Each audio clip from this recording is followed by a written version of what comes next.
This show's been brought to you in part by Bogart Extractors, an industry leader in hydrocarbon extraction. Bogart machines have been used in licensed extraction facilities all over the world and are available in small or large capacities for any scale operation.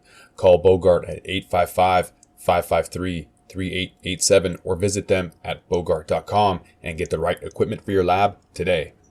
Are you ready for liftoff? Don't miss Canada's #1 cannabis conference and trade show, Lift & Co Expo, coming this May the 12th through the 15th to the Metro Toronto Convention Center. Level up your industry intel at the Lift Cannabis Business Conference, plus connect with movers and shakers from across the cannabis industry and preview new products and services from over 250 exhibitors. Plus, everyone loves Lift & Co Expo's prizes, live music, and more. Visit liftexpo.ca for tickets. That's liftexpo.ca.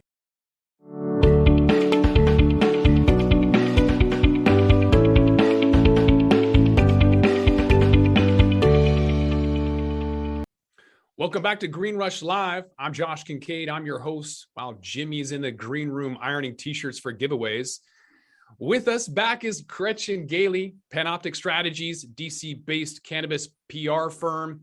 And then we've got Bruce Barcott, senior editor at Leafly, and of course, Christopher Smith. We're going to be talking about some bills that are in the going to be passed either the House or the Senate. There's the SAFE Act and the MORE Act. There's a couple more that you may not have heard of. So, Christopher, take it away. Well, there's a lot going on in Washington, and the reason that I wanted to sort of bring these up in this segment is just because it can really be confusing, frankly, with all the acronyms flying around. Some acronyms better than others. There are 4 bills with acronyms, with names going on, and I think, in fact, I've been thinking that one of them is particularly weak in the acronym space. And I wonder if that shows really a lack of attention, in fact, by the people that are trying to push that forward. So I'll tell you what I mean by that. There are 4 acts that I'd like to just chat through and sort of go through sort of the bullet points, the high level points of the MORE Act, M-O-R-E, stands for Marijuana Opportunity Reinvestment and Expungement Act. That's put forward by Jerry Nadler in the House, Democrat. We have the Safe Banking Act. Safe Banking stands for Secure and Fair Enforcement Banking Act. We have the HOPE Act, stands for Harnessing Opportunities by Pursuing Expungement Act, and that's put forward by 3 Democrats in the House as well. And then on the Senate side, we have Chuck Schumer, Cory Booker, and Senator Wyden. I'm going to miss his first name first, but their unfortunately acronymed bill is called the Cannabis Administration and Opportunity Act, which no one knows how to pronounce. Kawa something.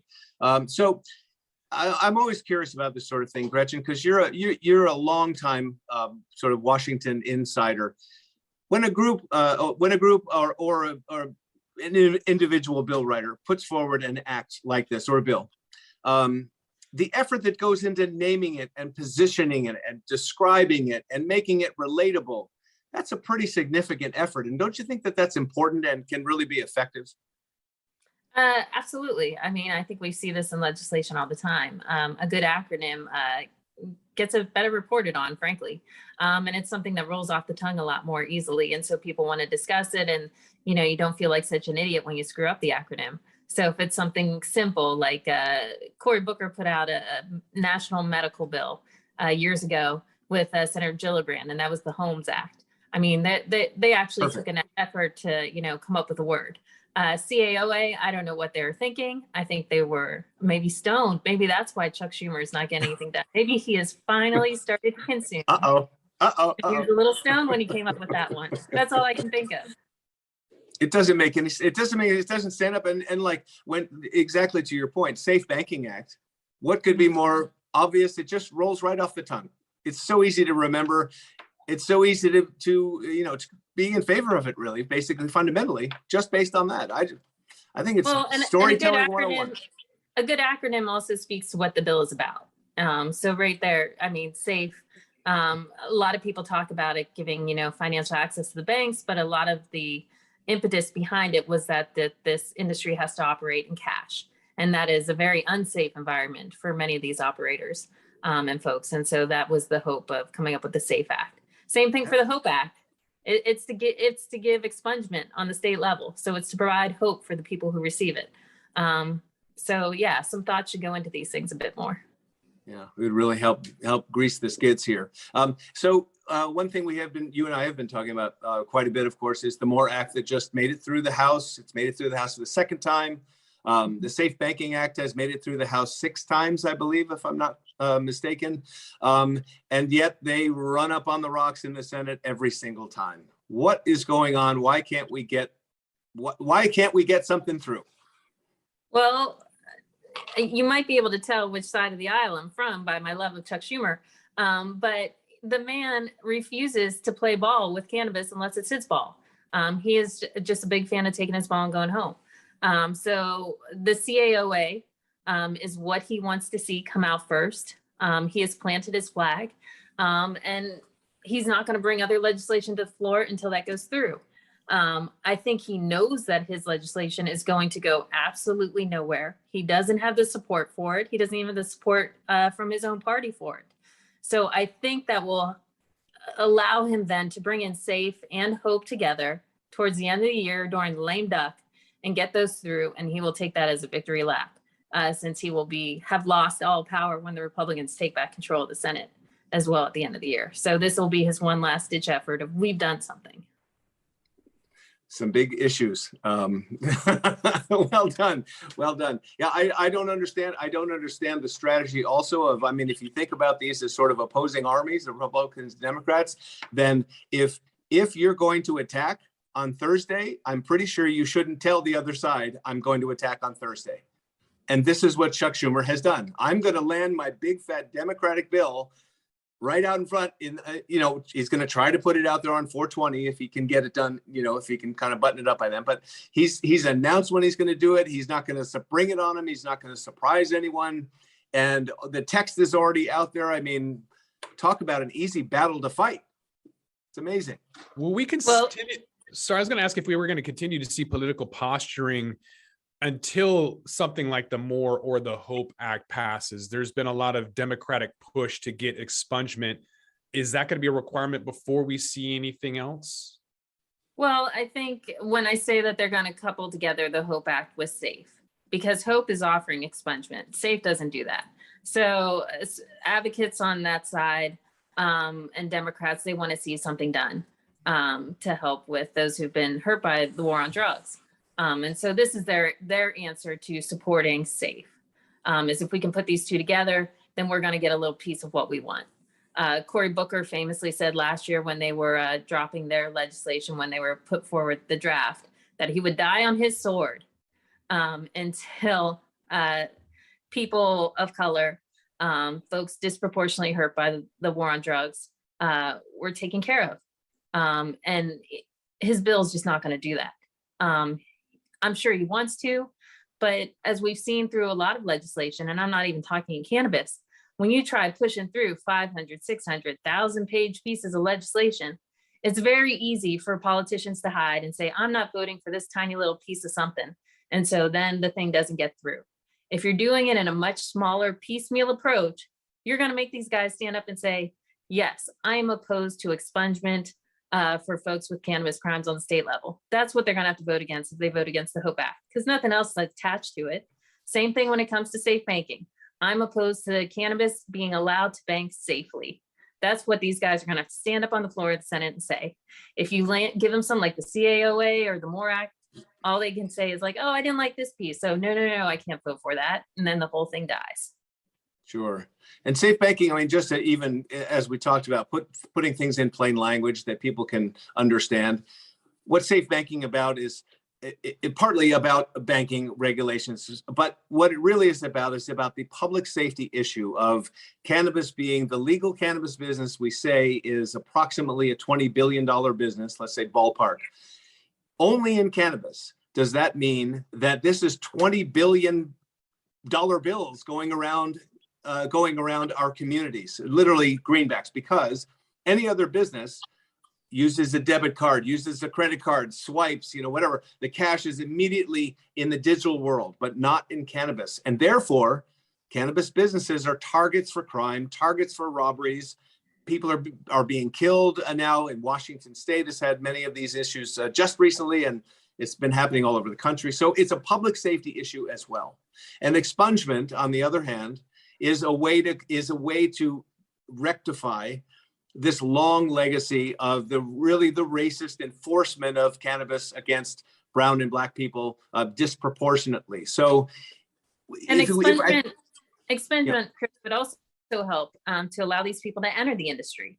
Right. Because so many states have put forward their regs that say if you have some type of conviction against you, then you can't participate, which is ridiculous because you're keeping out a lot of legacy operators and people who actually know what they're doing when it comes to cannabis, because they have these convictions on their records. So expungement would allow a lot greater expertise to enter the space, which I think in some states it sorely needs. And the quality, right? The quality of product, the quality of everything we do would rise. All boats would rise. Absolutely right, Christian. Yes. Yeah, we're seeing one of the effects, sadly, of sort of geographic distance out here on the West Coast, because safe banking in the last year has become. I think we talked about safe banking for many years in terms of it being an inconvenience for the people at the top of the industry, the folks with money, the multi-state operators, this sort of thing. It is not that anymore. It really has become a ground level issue. Cory Booker may want to die on a sword, but we have bud tenders who are literally being murdered out here. It started in California 2 years ago. It worked its way up to Oregon last year. Yep. It's hitting Washington and particularly Seattle and the Puget Sound area right now. We've had 70 armed robberies in the last 2 months. Those aren't burglaries. Those aren't people breaking in with a crowbar. Those are gang, 3-person teams coming in with weapons, holding people at gunpoint. We have employees quitting their jobs because of this. Frankly, they are leaving rather than suffer the stress and the fear of undergoing this. But I think that message is not getting back to the East Coast. I think it will. I think this, frankly, this horrific form of robbery is going to travel, and it's going to start hitting Massachusetts, and it will hit New Jersey once those stores open. As one of our writers said, if you can't access banking services, you become a bank. And that's what's in the back room of every one of these stores is a bank. Yeah, that's a great way to put it. The only other place in America where there's that much cash is a bank. And then you walk into a bank and there's 2 inches thick of glass and everything is alarmed and buzzard and cameras in every single light fixture. And you know how dialed in those places are. Now, dispensaries have all the security as well, but they don't have the glass, and they don't have. And banks have the FBI coming after you. Yeah, they have armed response, and they have the full weight of the government, right? Yeah, you ever see the Charlestown movie? Yeah. Like John Hamm's FBI team is not coming after you if you rob a dispensary. No, not at all. I could give a shit. Let me play devil's advocate for a second. And there's an article that was written that says cannabis isn't the only cash-only business or business that gets robbed in general. You see robberies at liquor stores. You see robberies at banks, even though they don't have a lot on hand. I got robbed when I was a bank manager on 420, as a matter of fact. That was interesting. But I'm curious about the impact, though. Let's take a step back and say that the MORE Act does make it through. It only paves the way for interstate commerce. So what's going to be the most impactful bill that's out there in terms of banking and interstate commerce and the impacts of the industry as a whole? Of these 4 bills, what is you guys' opinions about one that's going to have the most impact for the industry as a whole? Well, I think, frankly, any piece of legislation that were to deschedule cannabis is going to have the greatest financial impact for this industry. That gets rid of 280E. That helps with the problems with the IRS. That helps with interstate commerce. I mean, any bill that takes that on, whether it's CAOA or more, Nancy Mace's bill out of South Carolina, she has proposed a national bill. So is David Joyce out of Ohio. Any bill that really looks at descheduling is what's going to help us financially. If you look at, say, SAFE versus MORE, of course, MORE is the one that deschedules. SAFE does not do that. The one argument that I hate that good old Chuck Schumer loves to always bring forward is that he's keeping the big boys out by not allowing safe banking. The big boys are in. The big boys know how to get around this. They have the capital. The big boys aren't hurting and aren't desperate for safe banking to pass. The 60,000 BIPOC businesses in this industry that don't have access to loans and are having to deal with predatory lenders and awful people to try and finance and get the capital they need to stay in business. They're the ones who are hurting from this, not the big boys. So that argument, that always drives me nuts. So we're keeping the big boys out. Big boys are coming. So you need to put on your big girl panties and deal with it, because shit's going to go happen. Bruce? I think you're right.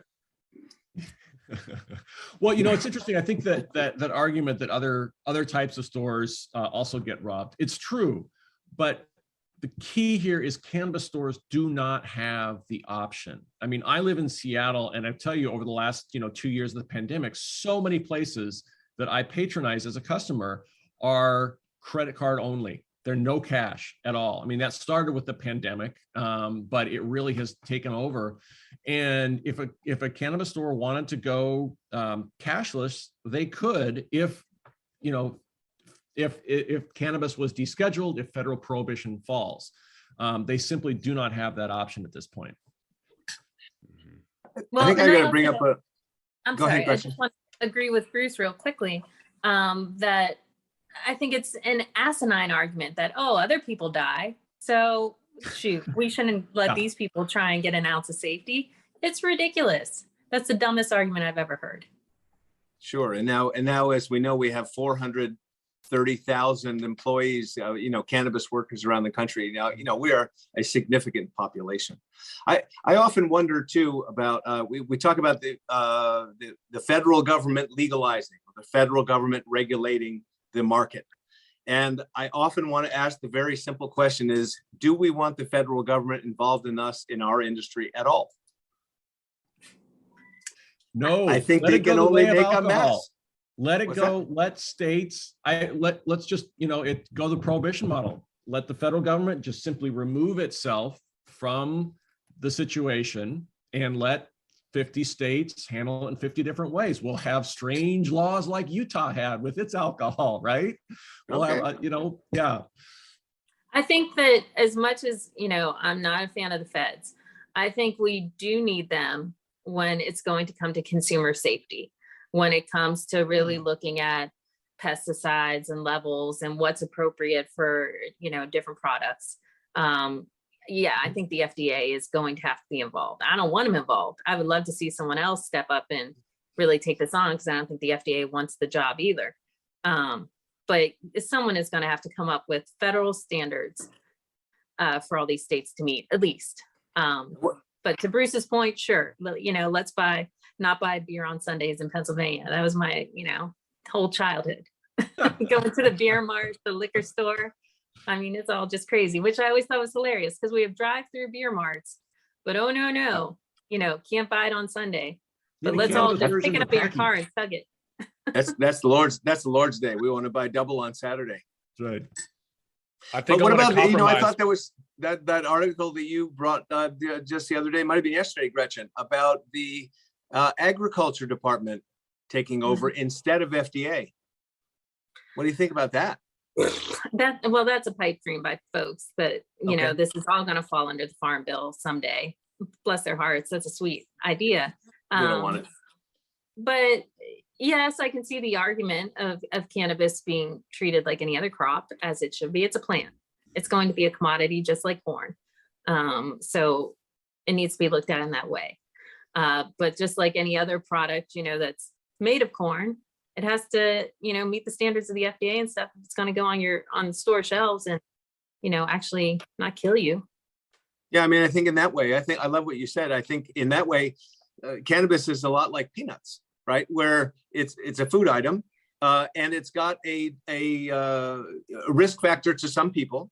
Peanuts do, right? So I mean, cannabis has risk factors of some types, psychoactivity, etc. It's not really that hard to conceive of how to actually how to regulate this. I mean, I've been reading through Schumer's bill, and I'm just thinking, boy, there's a lot of extra layers. They want to add an extra layer in the alcohol, tobacco, and firearms. They want to add an extra layer in the health department. They want to add an extra layer. And that's why Schumer wants to charge up to 25% more tax on top of what we're already getting charged. I mean, I don't think when it comes to federal regulations that you can separate adult use and medicinal. I don't think there should be separate rules. I don't even think there should really be separate rules for hemp. It's all the same plant. It needs to be regulated in the same ways. We need to put it back together in a different way that it really got sort of disassembled in the whole prohibition reefer madness mythology, that cannabis and hemp are totally different. They're exactly the same plant, actually. One, it's like just two varieties of the same plant. One has high THC, one doesn't. There's also a really tall one that's good for fiber. There's a really short one that's good for grain. There's, these are just different varieties of exactly the same plant. We got to put it back in, put all that stuff back in the bottle somehow. I prefer to do it without government, though. If we can remove as many government officials as we can, put them in a committee somewhere and leave them in that room to talk all they want while we have an SRO, just like the banking industry that has a self-regulatory organization where we make the laws and then they give those to government officials. I'd rather leave the government out of it, FDA or otherwise, and then just let that committee have their own discussion whenever they want. But that's my opinion. Little government is possible. Honestly, it would be great if we could do that, but I think it's impossible to bring this industry together. They can't even decide on, one way to legalize federally. If we were, as my friends call out in Humboldt, beyond compliant, if we were actually willing to live by those standards and everyone signed on to something to saying, yes, we're going to do this. If the testing labs did not lie about the levels of THC that they're putting out, or, people go into the best lab for the highest bidder. If you could actually rely on the folks who are trying to set standards in this industry, then we can move forward and do something. I mean, that's what nutraceuticals did. Nutraceuticals said, here's what we want to do. And the government was like, all right, cool. We don't need to make up these rules. You've done it for me. Perfect. But we can't get out of our own way to actually pull that off. That's a great point. Great point. Well, I think with that, we got another commercial break coming up, I believe. Just on time, Josh. Yeah, I want to thank Gretchen Gailey, Panoptic Strategies. That's a DC-based cannabis PR firm. And then, of course, there's Bruce Barcott. He's the senior editor at Leafly. I want to thank you guys again for being on this segment, talking all about bills in the House and the Senate, things that might happen, might not. We'll see. All right.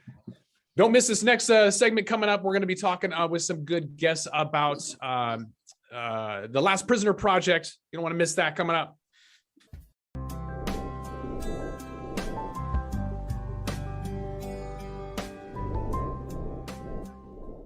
Pro Cannabis Media programming is available live and on demand on our Facebook page at Pro Canna Media, on Instagram at Pro Cannabis Media, on LinkedIn, also at Pro Cannabis Media, on YouTube and YouTube Live on Pro Cannabis Media, Twitter at Pro Canna Media, and on twitch.tv/Pro Cannabis Media. So share, and subscribe to all of our content, newsletters, and shows live or on demand.